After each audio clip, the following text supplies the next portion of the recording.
Will SUI actually bounce before Bitcoin puts in a low during October, or will it just follow in Bitcoin's footsteps? So let's identify that. At the moment, obviously, SUI's been in a very extensive downtrend. I think that's obvious enough as it is. You can see the chart. Um, Now, there is this really big capitulation wick, which most altcoins have already swept the big capitulation wick. SUI hasn't, so that's still an ideal minimum target for me.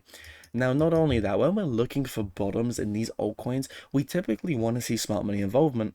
And how can we identify that? Well, if we look at our previous lows, now the original low, we didn't really have very much volume to suit it. However, we still had a Model 1 accumulation, right?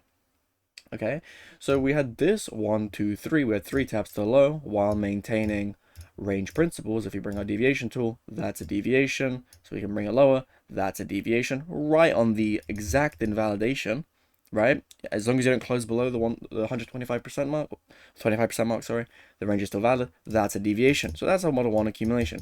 So typically we want to be looking for this. And obviously the next low that we had very similar, but this time we actually had volume rising every single tap to the low, which is a very good sign that smart money's involved, right? They're accumulating, clearly accumulating. And then you had lovely retest, which reconfirmed it, right? A reconfirmation. Now, if we look at where we are now, we still have this capitulation wick. We're in an extensive downtrend, and we have absolutely no easy liquidity to come for at the moment. And the only easy signs, only easy liquidity pools are basically up at the 3.5 to $4 ratio mark, which is very, very far away. Apart from that, we have nothing on the daily time frame. So realistically, at the moment, unfortunately, I know most people won't like saying this because most people are bulls, especially in bear markets when people want to accumulate. I don't have any real smart money involvement. Now, again, this could be an accumulation range, but the problem is volume's dropping off a cliff. Not only that, again, the same point of the capitulation wick, that's still there. That's still a target. And again, like I said, there's no easy upside targets. There's no easy short liquidation areas for us. There's practically nothing on the way. The whole way down has been honestly quite bad, in my personal opinion, and just from the way we trade using smart money concepts in this way to track smart money. That I don't see them accumulating here. There is nothing that tells me that they're accumulating here, right? Which is unfortunate. If anything, what I do see is actually distributions. Unfortunately, every time we've come up, that's a Model 1. Oh, that's a Model 1 distribution.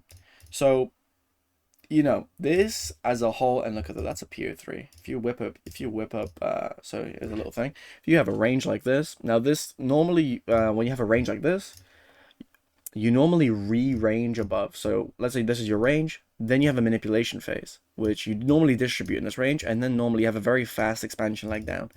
Now, normally, your manipulation phases are normally above the range, but they can be slightly inside as long as you still perfectly distribute.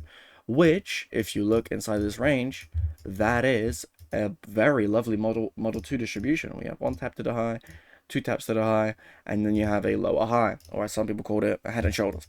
And obviously there comes your high volume, there comes your very bit quick expansion down. So that is very typical PO3 behavior. So I don't see any sort of accumulation via smart money, in all honesty. That's a distribution, which is a PO3 to trap longs, and then you trap them, and then you absolutely sent it down to liquidate them. So I don't see. Now, this would be, again, a Model 2 accumulation, but volume's falling off a cliff. This also would be a Model 2 or a 1, depending if it goes down lower, and a Model 2, Model 1 accumulation. But again, there's no volume to suggest it. Now,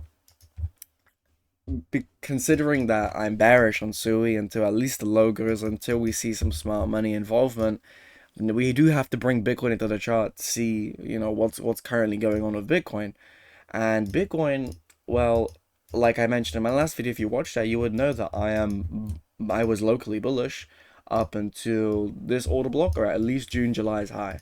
You can go figure out and watch that video and why, but overall, high time frame, I'm bearish. That's easy liquidity. Okay, this is a supply chain that I thought would fail. Again, you can watch the video on why, but I'm overall bearish. This doesn't look great. August is normally a very red month, but August is normally temporarily bullish, hence why the thesis. And that's about it. I don't really have anything else to say. I mean, consider subscribing. I give honest TA whether I'm sure, whether I'm bearish, bullish. This is my Bitcoin track record so far. Green, bullish, red, bearish, orange, locally potentially bullish or with caution, but high time frame bearish. Blue, vice versa, high time frame bullish, but locally can be bearish, or there's a specific thing I'm talking about.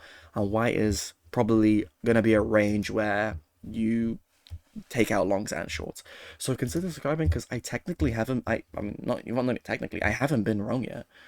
In terms of everything I've marked and the explanations I give. So if you want good detailed TA that so far has a proven track record behind it, consider subscribing. You know, if eventually I start being wrong, which I haven't been wrong yet, touch wood, haven't been wrong yet, you can always unsubscribe later. But at the moment, I haven't been wrong, and I'm trying to give my best to do free TA. I'm not charging anything. So if you want to subscribe and turn on notifications, it'll help you out. It'll help me out, and that's it. So keep trading. Good luck, everyone.